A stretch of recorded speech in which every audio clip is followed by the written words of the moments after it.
Hello and welcome to CIA News, tomorrow's crypto news today. Hey everybody, it is great to be back. It has been quite a while. I trust and pray that for those of you who are not full members I haven't spoken to, that you are doing well and the Lord has kept a hand of protection over you as we've gone through this scamdemic. Well, there have definitely been some real world consequences to what's happening right now. And it's everything that we've been talking about for the last 2 years.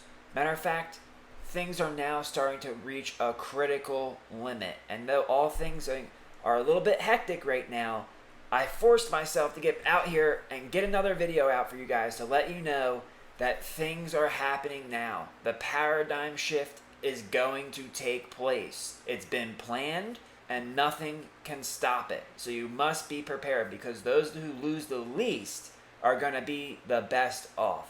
So, even though there's been a whole bunch of news stories that we could go over for almost hours and hours of video, remember, you can go to our website and you can check out the news articles that we share.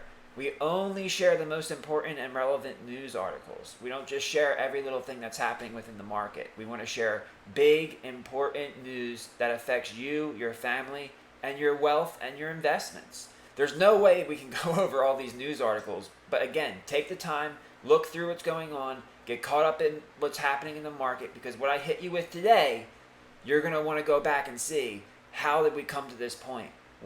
How did we get here today that these decisions are being made? Here we go. Let's take a first look at the article. House Dems request Trump admin briefing on crypto seized from terrorists. The information will be used to develop regulation aimed at tackling the illicit use of cryptocurrencies. And what I want you to see here is that everything that we have been mentioning for the past couple of years is now happening on hyperdrive. And this specifically is relating to litigation. So there is legislation and litigation going on right now to work out how these laws and regulations should be applied and enforced. Well, I remember when I first started in crypto, everything was a scam. The government was never going to make laws. Forget about it. This is the dark web. This is the underground economy. You have no future here, so take what you can get and run.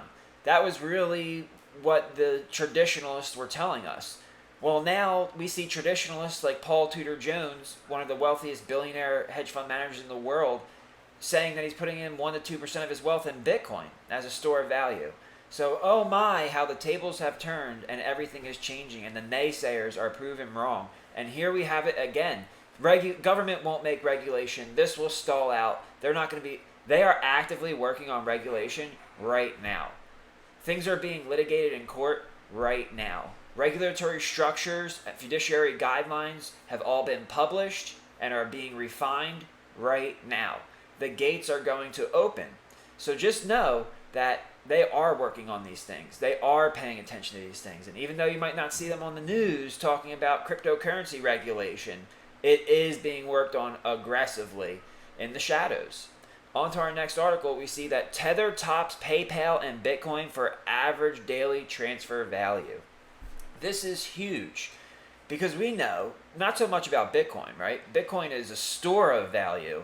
It's the best way to transfer large amounts of value securely, and it's a store of value. It's not really meant for microtransactions and going and buying coffee and gum and things like that. So what we're seeing here is Tether picking up the pace over a platform like PayPal, who does do transactions from microtransactions to subscriptions, everything that you can imagine. They handle. But now Tether, in the digital world, in the cryptoverse, in the digital economy, it's doing better than the real world economy. And that's because the incentive structure in the digital economy is better than the real world incentive structure. And hopefully we'll be able to talk about that in the future when we talk a little bit more about decentralized finance. In our next article, we get a little bit into decentralized finance. And it says DeFi giant Aave rallies 40% after receiving United Kingdom FCA approval. Aave's LEM rallied to a new all-time high after receiving an electronic money institution license from the UK Financial Conduct Authority. Unbelievable. These decentralized protocols are flipping the world of finance upside down. This is something that we're going to be touching on in the future, perhaps even with a special report. But for right now, all I can tell you is It is banking 2.0. It's cryptocurrency finance 2.0, where people don't need bankers or managers anymore in order to create interest on their savings. We don't need to deposit into a bank. We can deposit into a protocol, and then the protocol takes a very small portion, and then you receive the profits from the borrowers on your money. It is free crypto financial markets, and it is out incentivizing the traditional system, and it is taking the market by storm.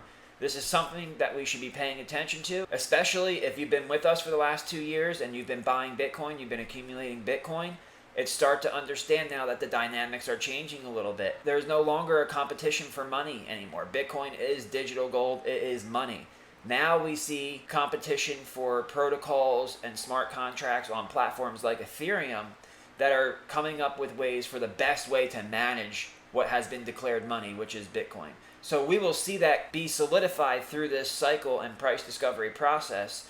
But by that time, people will really miss out on an opportunity to get the number one reserve asset of the digital economy, which is Bitcoin.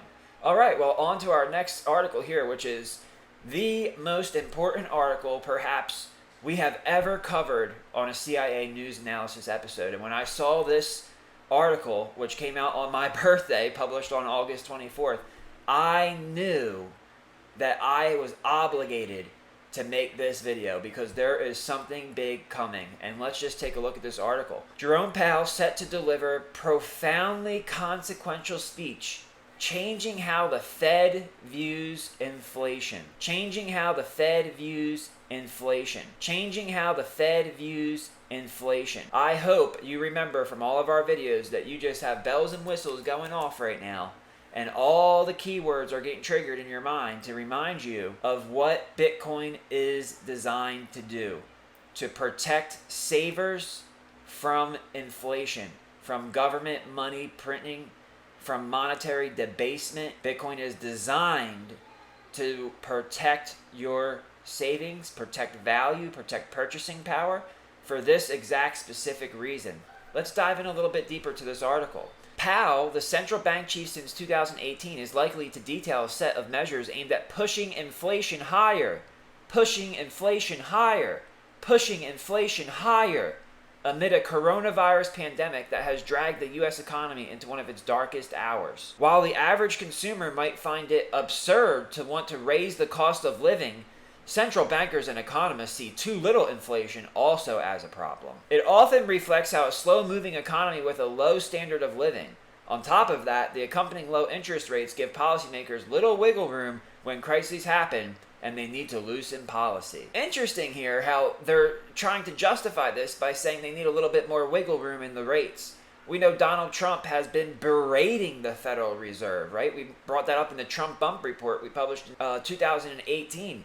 He is attacking the Federal Reserve. That's where we got our confidence in him, because no president since JFK has attacked the Federal Reserve, and you know why. He is going after them. He is talking about auditing them. There are some big moves coming within the money paradigm, and it could be a direct result of Donald Trump playing his cards and doing what he is supposed to do as president, looking out for the American people rather than for the traditional banking system. Now let's just take a look at this article that I found.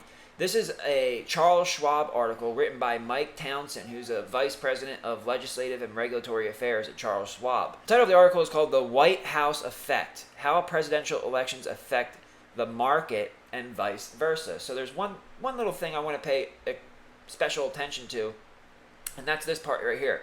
It says, when the S&P has risen in the 3 months before an election, that would be August, September, October, the incumbent party generally has gone on to win the White House. When it has fallen, the incumbent party has generally lost. All right, now here's the kicker though. Since 1928, this trend has been broken just 3 times. That's an 87% success rate, and it hasn't missed since 1980. So even if you round down on this statistic, if Donald Trump was able to cause the markets to go up in August, September, and October, based on this specific statistic, Donald Trump would win the election 8 out of 10 times. However, if the markets were to falter and they would close negative August, September, and October, Donald Trump would lose the election 8 out of 10 times. This has only been wrong 3 times since 1928, and more recently since 1980, when people are paying more attention to the markets and the markets have been more robust and sophisticated. It has not been wrong at all since 1980. This is a very powerful statistic, and I don't think it's coincidence that we're at the end of August. We had a positive close. People are still a little bit scared about Corona because of what the news is brainwashing people with, and because of the mishandling of the facts and the data from what are supposed to be our trusted sources at the CDC and all these other places are just no longer, like the World Health Organization. These places have no longer earned our trust. They have lost our trust. And I think the Federal Reserve is on the brink of doing so as well. But Donald Trump is taking advantage of his position and doing what he can to create success for the American people. And if the Fed is going to go down, then it's going to go down, blasting money cannons out, creating wealth for as many people as possible. Only Donald Trump could pull something off like this. So this is unbelievable that this is actually taking place. And going back to the article here, just to touch on a little bit more of some stuff that was said in here. The expectations are pretty high to get something meaningful on Thursday. That would be tomorrow, out of Jerome Powell's speech, said Tom Graff, head of fixed income at Brown Advisory. This is probably a historic speech. One phrase Powell is likely to use is average inflation targeting. Simply, it means that the Fed, which has pegged 2% as a healthy level, will let inflation run higher than that for a while if it has spent a considerable time beneath that level. The Fed's preferred inflation gauge has stayed below that level for all but 2 years since the Great Recession ended in mid-2009. It's a mirror image reversal of Lockler's inflation busting and sets a stage for a pivotal policy move. That's the key there. A pivotal policy move.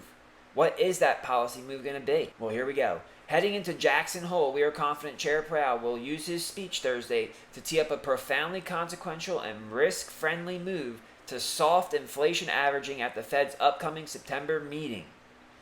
He wants to seek a moderate inflation overshoot during a recovery phase of this cycle as a way to avert Japanification, or an extended period low growth marked by weak inflation, like exactly what we've had since 2009, like we read above. So to avoid stagflation and Japanification here, they want to spark and spur inflation. And to do that, they're going to fulfill both pledges. The Fed will need to commit to keeping rates anchored near zero until the goals are met.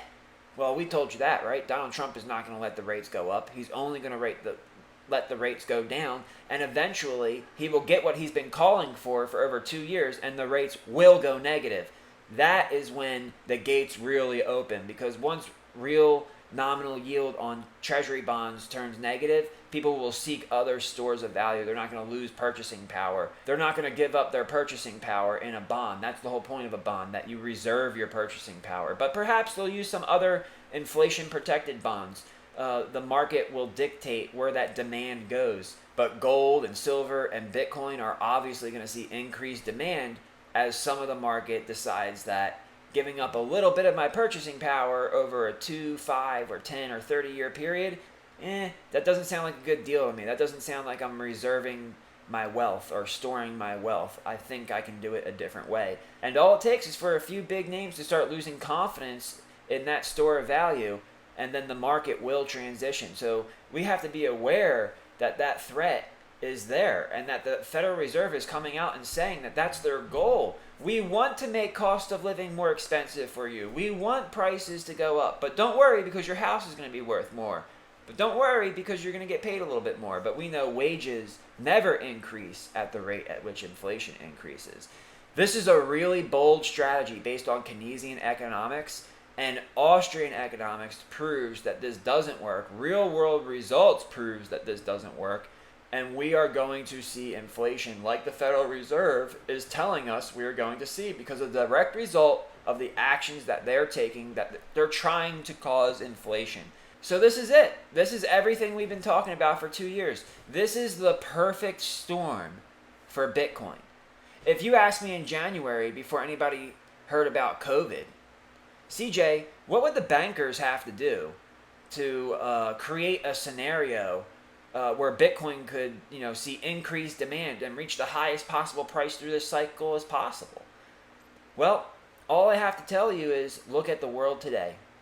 They have set everything up for a perfect storm for Bitcoin, and they're even coming out and screaming at the top of their lungs that they are going to use their authority and ability to create inflation, which is exactly what Bitcoin was designed to protect against. It's a store of value, it's digital gold, it's deflationary, its supply is finite, and as soon as the market realizes the scarcity of the reserve asset of the digital economy, which, by the way, if you've been paying attention to the stock market, the digital economy, tech, is growing a lot faster than the rest of the economy. Actually, if you look at the indices, the big tech companies are carrying the stock markets right now. The majority of stocks within the major indices are in bear market formations on their charts. They've had death crosses. They're downward trending. Sure, they've taken some bounces from the Corona sell-off, the liquidity event, where everybody was scared and started selling everything off. Even gold and silver was selling off then. And that's when gold and silver is supposed to be bought, when everything is supposed to be looking like it's dangerous. So it's just a liquidity event where people rush after dollars.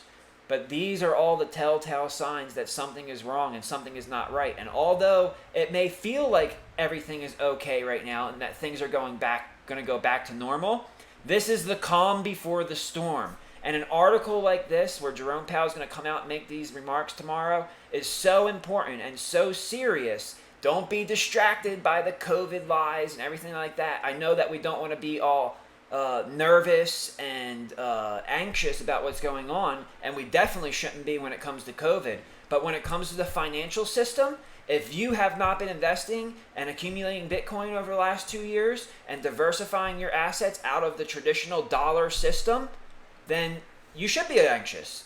You should be joining up with us right now in our community. You should be becoming a full member, and you should be learning how to diversify and protect your wealth, because that's what's going to come under siege next. They attack your free speech. They attack your other rights, your rights to choose how you want to treat yourself for health, and they're going to attack you financially as well. Thank you guys for all of your support. Thank you for your patience. I look forward to working with you in the future. What we're going to be doing is sending out weekly emails with a couple important news articles, and I'm going to be trying to do one video per month that sums up the most important articles of the month. I know it's a lot to take in. It's a big thing. It's why I had to come out here and kind of skip a review on all the news. This is a little bit of an update on Bitcoin and what's happening, but most importantly, the traditional system is moving forward at a fast pace. If you have not read the Trump Bump Report, read it. It's coming to fruition right now, and we're coming up to a pivotal policy change within the traditional system that will affect all markets. Thank you for your patience, guys, and that's it for CIA News today. We'll see you next time. Thank you for your support.